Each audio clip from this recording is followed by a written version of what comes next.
السلام علیکم ورحمۃ اللہ وبرکاتہ۔ قابل قدر سامعین گرامی،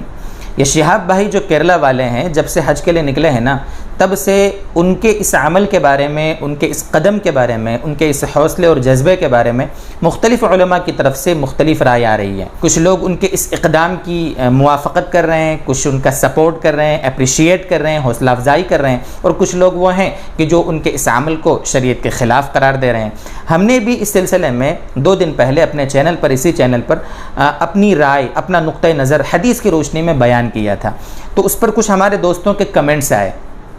تو اس میں ایک تو یہ کہ جو کمنٹس آئے ہیں ان کے تھوڑے کچھ جوابات بھی، اور ساتھ میں اپنا جو نقطہ نظر میں نے پیش کیا تھا حدیث کی روشنی میں، اس کی تھوڑی مزید وضاحت کر دوں۔ چونکہ مختلف کمنٹس ہیں، حالانکہ تقریباً 80-90% لوگوں نے تو حوصلہ افزائی کی ہماری بھی کہ آپ نے بہت اچھا کیا، اور کچھ لوگوں کو تھوڑی غلط فہمی ہوئی، تو سوچا کہ میں آج اپنے اسی نقطہ نظر کو تھوڑا مزید واضح کر دوں۔ دوستو، سب سے پہلے یہاں پر یہ بات سمجھے آپ کہ حج جو ہوتا ہے وہ مکہ میں ہوتا ہے، سعودی عرب کا ایک شہر مکہ، وہیں حج کے سارے ارکان ادا کیے جاتے ہیں، اور اس کے بعد پھر نبی اکرم صلی اللہ علیہ وسلم کی محبت میں نبی اکرم صلی اللہ علیہ وسلم کے روضے پر، نبی اکرم صلی اللہ علیہ وسلم کے شہر مدینہ میں لوگ پہنچتے ہیں، حاضری دیتے ہیں، اس طرح حرمین وہاں جاتے ہیں۔ اب ظاہر سی بات ہے کہ اب وہاں پہنچنے کے لیے کوئی نہ کوئی سبب تو اختیار کیا جائے گا نا، کوئی ایروپلین سے جاتا ہے، کوئی ٹرین سے جاتا ہے، یا کوئی ویسے ہی دوسری سواری پر جائے، یا جیسے ہمارے شہاب بھائی جیسے حوصلے والے نوجوان ہوں تو وہ پیدل بھی پہنچنے کی کوشش کرتے ہیں، اور شہاب بھائی تو نکل ہی پڑے ہیں۔ تو پتہ یہ چلا کہ اصل مقصود حج ہے، انسان پیدل بھی پہنچ کر وہاں جا کر حج کرے گا تو اس کا حج بھی ادا ہو جائے گا۔ شہاب بھائی کے حوصلے کو ہم سلام کرتے ہیں، ان کا یہ حوصلہ ہر کس و ناکس کے بس کی بات نہیں ہے۔ اللہ تعالیٰ ان کے لیے آسانیاں فرمائیں، قدم قدم پر اللہ تبارک و تعالیٰ کی رہبری فرمائے، اور اللہ تبارک و تعالی آسانی سے عافیت کے ساتھ ان کو مکہ پہنچائے، حرمین پہنچائے، اور حج کر کے عافیت کے ساتھ وہ اپنے وطن، اپنے ماں باپ اور اپنے بھائی بہنوں کے پاس واپس عافیت سے آ جائیں۔ ہماری ان کے لیے دل سے یہ دعا ہے۔ لیکن دوستو، ہمیں صرف بات یہ عرض کرنی ہے کہ دین سراسر آسان ہے، دین آسانی کا نام ہے۔ اللہ تبارک و تعالی نے دین کو ہمارے لیے ایسا بنایا ہے کہ امت کا ہر طبقہ، ہر انسان، ہر مرد عورت، ہر غریب امیر، جو بھی ہو، شہر کا رہنے والا، دیہات کا رہنے والا، پورے دین پر عافیت کے ساتھ، آسانی کے ساتھ چل سکے۔ اسی لیے نبی اکرم صلی اللہ علیہ وسلم کے بارے میں یہ بات منقول ہے روایتوں میں کہ آپ کے سامنے اللہ کی طرف سے اگر 2 باتیں رکھی جاتی تھی کہ یہ بھی ہے اور یہ بھی ہے، اور آپشن دیا جاتا تھا، تو آپ صلی اللہ علیہ وسلم جو آسان والا ہوتا تھا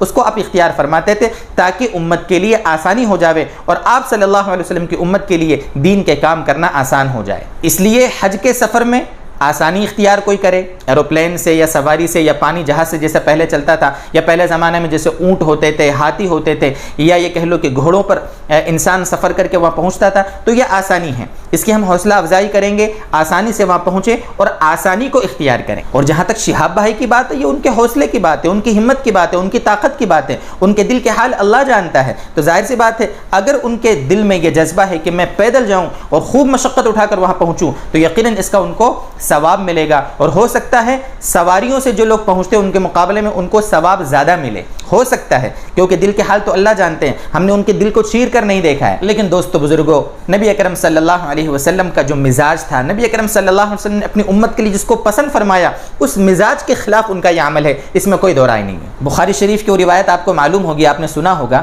مشہور روایت ہے، 5063 روایت کا نمبر بخاری شریف میں ہے۔ 3 صحابہ نبی اکرم صلی اللہ علیہ وسلم کے پاس آئے تھے، مشہور روایت ہے، اور کل ملا کر یہ ہے کہ تینوں نے کیا ارادہ کیا تھا۔ ایک نے کہا تھا، ایک صحابی رضی اللہ عنہ نے، کہ میں ہمیشہ رات میں تہجد پڑھوں گا، کبھی سوؤں گا نہیں۔ ایک دوسرے صحابی کہنے لگے، میں کبھی شادی نہیں کروں گا، ہمیشہ بے شادی شدہ ہی رہوں گا۔ اور تیسرے صحابی تھے، وہ کہنے لگے تھے کہ میں ہمیشہ روزہ رکھوں گا، کبھی روزہ نہیں چھوڑوں گا۔ یہ روایت کا مفہوم ہے۔ تو آپ صلی اللہ علیہ وسلم کو جب پتہ چلا کہ 3 صحابہ یہاں پر اس طرح حوصلہ رکھتے ہیں، اور ان کی یہ کوشش ہو رہی ہے، ان کی یہ ہمت ہے، ان کے یہ عزائم ہیں، اب بتاؤ عزائم کتنے بڑے بڑے تھے۔ کبھی شادی نہیں کروں گا، مطلب عبادت میں فارغ رہوں گا، کبھی بھی میں رات میں سوؤں گا نہیں، رات بھر تہجد پڑھوں گا، یہ کتنے بڑے بڑے جذبے ہیں۔ کیا یہ عبادتیں نہیں تھی؟ کیا یہ دین کے کام نہیں تھے؟ لیکن آپ صلی اللہ علیہ وسلم نے اپنی امت کو جس راہ پر چلایا ہے، آسانی، عمومی طور پر دین کا رجحان جس میں ہو، عمومی طور پر امت کے لیے جس میں آسانی ہو، آپ صلی اللہ علیہ وسلم نے ایسے مزاج کی حوصلہ افزائی کی ہے۔ آپ صلی اللہ علیہ وسلم نے ایسے لوگوں کو اپریشیٹ نہیں کیا ہے، ان کو روکا ہے کہ دین میں اس طرح مشقت نہیں اٹھانا ہے۔ اللہ کے نبی نے فرمایا لن یشاد الدین احد الا غلبہ، جو بھی دین سے کشتی لڑے گا نا وہ ہار جائے گا، دین جیت جائے گا۔ دین بہت وسیع ہے، دین ایک سمندر ہے، دین کے سارے شعبوں پر 100% کوئی چل لے یہ ناممکن سی بات ہے۔ ہمارے کچھ دوست کمنٹ کر رہے تھے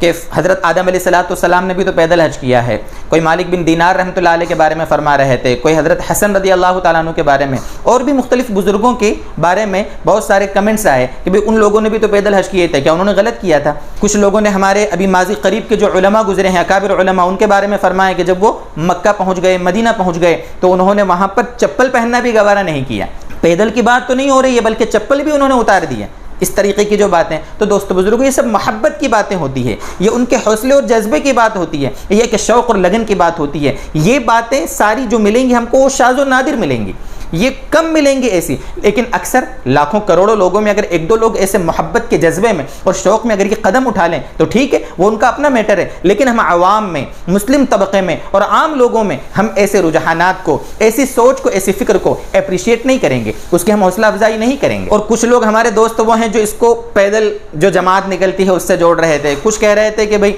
جو لوگ مسجد میں پیدل جاتے ہیں ان کی تو فضیلت آئی ہے، سواری پر جانے کے مقابلے میں قبرستان جانا ہے، جنازے میں جانا ہے یا عیدگاہ جانا ہے، پیدل جانا ہے نماز پڑھنے کے لیے، تو سواری کے مقابلے میں ہمارے نبی صلی اللہ علیہ وسلم نے اس کو افضل بتایا ہے۔ بھائی وہ تو مختصر عمل ہوتا ہے، روزانہ کا عمل ہوتا ہے، 5-10-15 منٹ کا ہے، اس میں کوئی مشقت بھی نہیں ہے، اس کو ہم پیدل حج سے کیسے جوڑ رہے ہیں؟ کچھ تو سوچو میرے بھائیو، کہاں سال بھر پیدل چل کر وہاں پہنچنا، روزانہ کی مشقتیں، اور کہاں یہ 5-10 منٹ کا ہمارا جو عمل ہے۔ پیدل جماعت میں جانا، پیدل جماعت میں جانے کی کوئی شہرت ہوتی ہے، بلکہ جماعت مسجد میں آتی ہے نا تو مسجد کے پڑوسی کو بھی پتہ نہیں ہوتا ہے کہ یہاں پر جماعت آئی ہے، پیدل آئی ہے۔ اور پیدل چلنے والے اس طرح ہزاروں کلومیٹر پیدل نہیں چلتے ہیں، وہ تو ایک گاؤں سے چھوٹے گاؤں، چھوٹے گاؤں سے دوسرے گاؤں، جو تھوڑی بہت مسافت ہوتی ہے اس کو پیدل طے کرتے ہیں، لمبے لمبے سفر۔ کوئی جماعت آپ نے سنا کہ چلو ٹھیک ہے وہ ایم پی سے دلی پیدل گئی ہے؟ دوست بزرگوں دین اعتدال کا نام ہے، اعتدال کی راہ اپنائیں۔ اس بارے میں جو بھی مخالفتیں ہو رہی ہیں، جو بھی موافقتیں، کچھ سپورٹ میں مخالفین کو گالیاں بکرائے، کوئی مخالفین جو ہیں وہ سپورٹ کرنے والوں کو الٹا سیدھا بول رہے ہیں، برا بھلا کہہ رہے ہیں، دوست بزرگوں ان کا اپنا قدم ہے، ان کا اپنا شوق ہے، ان کی محبت کی بات ہے،